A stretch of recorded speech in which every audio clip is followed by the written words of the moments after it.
Nhưng rồi ngày tận thế ập đến, tớ bất ngờ thức tỉnh, khả năng thu nhỏ mọi thứ, thậm chí còn thấy cả dòng chữ hiện trước mắt. Nữ chính ơi, mau biến thành bé Lowly để xuất hiện trước nam chính đi. Họ sẽ sẵn sàng làm mọi thứ cho cậu. Nữ chính đừng cố chống cự nữa. Chỉ là đồ vô dụng thôi. Năng lực này chỉ dùng để làm vui lòng các nam chính. Lúc này tớ mới nhận ra, thì ra tớ là nữ chính trong một cuốn tiểu thuyết tận thế. Nhưng tớ chẳng bận tâm. Tớ lập tức thu nhỏ tên định làm bậy với tớ. Ai bảo năng lực này vô dụng chứ? Nó siêu hữu ích luôn ấy. Tớ vừa thức dậy, mẹ tớ đã bắt đầu nói móc. Cô đại tiểu thư nhà họ Nguyễn cuối cùng cũng chịu dậy rồi. Chẳng có năng lực gì mà còn bắt mẹ hầu hạ. Con còn chẳng bằng một ngón tay của em gái con. Mẹ vừa dùng năng lực lửa nấu ăn, vừa than thở với mấy cô bác bên cạnh. Là người duy nhất trong nhóm chưa thức tỉnh năng lực. Thường ngày giặt giũ, nấu nướng đều là việc của tớ. Nhưng tối qua tớ đột nhiên sốt cao, nên mới để mẹ và các cô làm thay. Nhưng giờ tớ chẳng quan tâm cảm xúc của họ.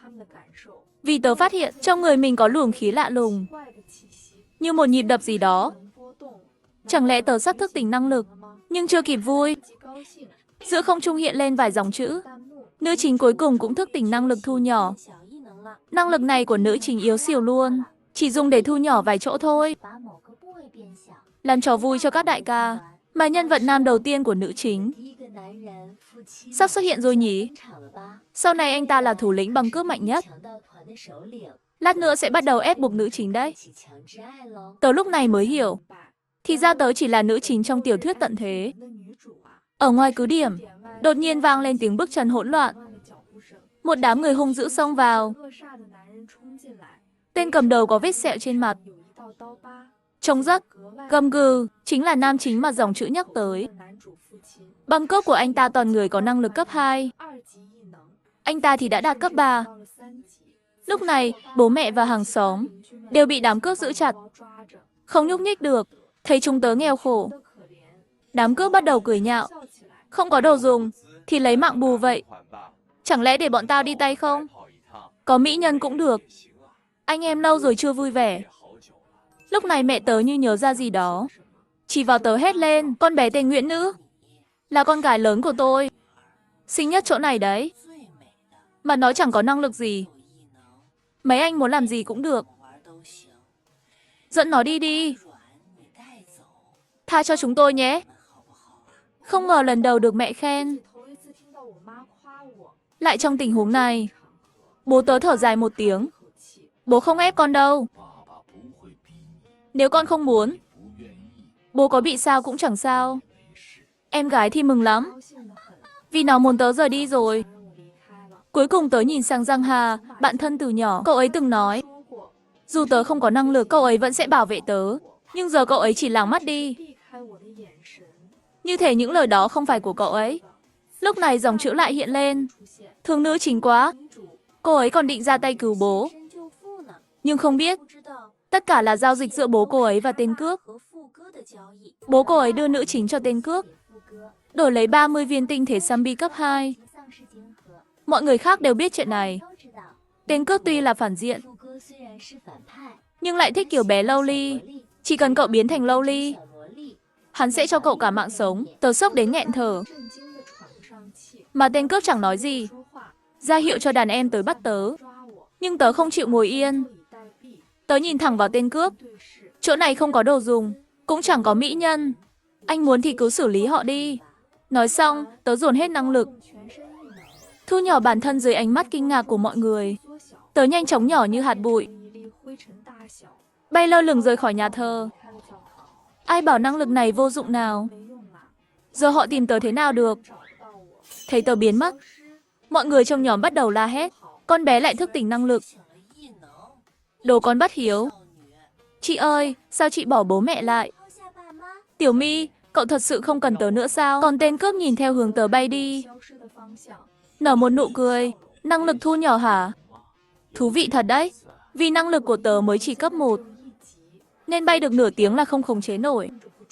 Sau khi buộc phải biến lớn lại, tớ phát hiện mình đang ở cạnh một đoàn xe trang bị tận răng.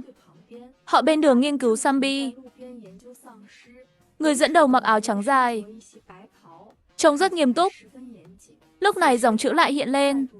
Hình như đây là nam chính thứ hai, nhà khoa học điên Bạch Đổ Vũ. Theo cốt truyện, giáo sư Bạch đang đi bắt mẫu thử nghiệm, sẽ đụng độ với đội cướp của tên kia, rồi tiện tay cướp luôn nữ chính. Bạch Đổ Vũ đáng sợ lắm, lấy danh nghĩa nghiên cứu, hành hạ nữ chính tới mức khổ sở. Tớ sợ đến mặt trắng bệch, muốn chạy trốn ngay, nhưng năng lực cạn kiệt, tớ chạy còn khó khăn. Chẳng mấy chốc bị đội xe bao vây. Bạch Đổ Vũ nhìn tớ bất ngờ xuất hiện. Chẳng hứng thú gì, người có năng lực hiếm à, đưa về. Tớ cố tránh xa anh ta, nhưng cổ đột nhiên đau nhói. Bạch Đổ Vũ dùng dây leo điều khiển, tiêm thứ gì đó vào cổ tớ. Trước khi ngất, tớ thấy anh ta vuốt mặt tớ. Tớ thích mẫu vật giám, như vậy mới đáng nghiên cứu. Mở mắt ra lần nữa, tớ thấy mình bị buộc trên bàn mổ. Người đầy ống dẫn. Bạch Đổ Vũ đứng trước mặt tớ, nhìn bảng dữ liệu, thì ra năng lực hiếm của cậu là thu nhỏ. Mấy người quyền lực thích kiểu như cậu lắm. Lúc này dòng chữ lại hiện lên. Trong đám nam chính, tớ ghét Bạch Đổ Vũ nhất. Rõ ràng là nhà khoa học, nhưng vì tham vọng mà bao người. Nhớ lần anh ta biết Nguyễn Nư có năng lực thu nhỏ, tự tay đưa cô ấy cho người đứng đầu nhà họ Thi, rồi bắt đầu truy đuổi kịch liệt. Tớ nghe mà nổi da gà, vội nhìn quanh phòng, tường đầy lọ thủy tinh trong suốt. Bên trong là những người bị. Họ bị thay đổi hoàn toàn. Có người được ghép thêm 2-3 cái đầu, có người chỉ còn mỗi cái đầu, mà họ vẫn còn sống. Đầu đẫn nhìn tớ. Lúc này tớ thấy năng lực hồi phục, nên thu nhỏ bản thân ngay, nhảy ra ngoài. Bạch Đổ Vũ phát hiện tớ, dùng dây leo định kéo tớ lại, nhưng tớ thu nhỏ dây leo thành que tăm, rồi chụp lọ thuốc mê bên cạnh, đâm vào ngực Bạch Đổ Vũ. Trước khi ngã xuống, anh ta cười với tớ, của nhiên, cậu là mẫu vật hoàn hảo nhất của tớ. Dòng chữ cũng ngạc nhiên thốt lên. Câu chuyện sao càng ngày càng lạ vậy? Bạch Đổ Vũ yêu siêu thế này à? Chẳng phải anh ta là dị năng cấp 3 sao? Sao lại bị nữ chính cấp 1 đánh bại? Các cậu chưa hiểu Bạch Đổ Vũ đâu. Anh ta cố ý thả nữ chính đi, đợi cô ấy bay cao rồi kéo xuống mạnh hơn. Tớ chẳng quan tâm mấy dòng chữ khó chịu này. Tớ đi thẳng tới lọ thủy tinh, định thu nhỏ mấy người này để cứu họ ra ngoài. Nhưng cô bé hai đầu trong lọ thủy tinh lại cố sức đập mạnh bằng tay, như muốn nói gì đó với tớ. Khi tớ đập vỡ lọ thủy tinh, cuối cùng cũng nghe rõ lời cô ấy. Đừng cứu tớ, năng lực của cậu còn có việc quan trọng hơn. Bọn tớ giờ chỉ là những sinh vật kỳ lạ. Làm ơn giúp bọn tớ giải thoát. Những người trong các lọ khác cũng nhìn tớ với ánh mắt tương tự, van xin tớ giải thoát họ, nhưng tớ không nói gì, mà quay người, nhìn về chiếc tủ kính lớn ở góc phòng. Bên trong chứa đầy tinh thể cấp 3, cấp 4 của Sambi. Đây là thứ Bạch Đổ Vũ tích lũy bao năm, dùng để nâng cấp năng lực cho người khác. Tớ lập tức lấy một nắm tinh thể Sambi, nhét vào miệng thật nhanh. Dòng chữ hoảng hốt hiện lên. Nguyễn Nữ, cậu điên rồi sao? Bình thường cấp 1 chỉ hấp thụ tinh thể cấp 1. Cấp 2 thì hấp thụ cấp 2. Cậu dám nuốt cả cấp 3, cấp 4 luôn. Hấp thụ nhanh kiểu này, không khéo sẽ nguy hiểm lắm. Sau khi nuốt hết, một luồng sức mạnh dữ dội chạy loạn trong người tớ. Tớ cảm giác cơ thể như muốn nổ tung, nhưng một ý chí mạnh mẽ đã đè nén nó xuống. Ý chí ấy là sự không cam lòng, không cam chịu số phận bị định sẵn của tớ. Cứ thế, tớ tiêu hóa hết đống tinh thể. Năng lực của tớ tăng vùn vụt, cuối cùng đạt cấp 4. Có được sức mạnh tuyệt đối. Tớ nhìn sang những người vô tội bị thí nghiệm. Các bạn không phải quái vật. Bạch Đổ Vũ mới là kẻ sai, hắn mới cần bị trừng phạt. Nói xong, tớ cầm dao phẫu thuật lên, cắt đứt đường lớn trên người Bạch Đổ Vũ, chấm dứt hắn.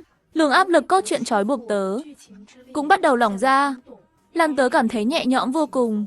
Các mẫu thí nghiệm không còn đờ đẫn nữa. Họ ngạc nhiên và thoải mái nhìn tớ. Nhưng ngay sau đó, tiếng bước chân ồn ào vang lên ngoài cửa. Giáo sư Bạch gặp chuyện rồi, bắt lấy kẻ gây rối ngay, phong tỏa mọi lối ra, đừng để họ chạy thoát. Nhưng giờ tớ không định chạy nữa. Căn cứ ngầm này đầy đủ vật tư, phòng thủ siêu chắc chắn, rất hợp làm nơi trú ẩn của tớ. Tớ nhìn các mẫu thí nghiệm. Đừng sợ, Từ nay đây là địa bàn của chúng ta. Lúc này, đám người có năng lực trong phòng thí nghiệm xông vào. Năng lực của tớ bùng nổ ngay lập tức. Họ bị tớ biến nhỏ như con kiến. Năng lực của họ đánh vào tớ chỉ như gãi ngứa thôi. Lúc này họ mới nhận ra điều bất thường. Hoảng loạn định chạy trốn, nhưng đã muộn rồi. Tớ thẳng tay đẩy họ ra xa.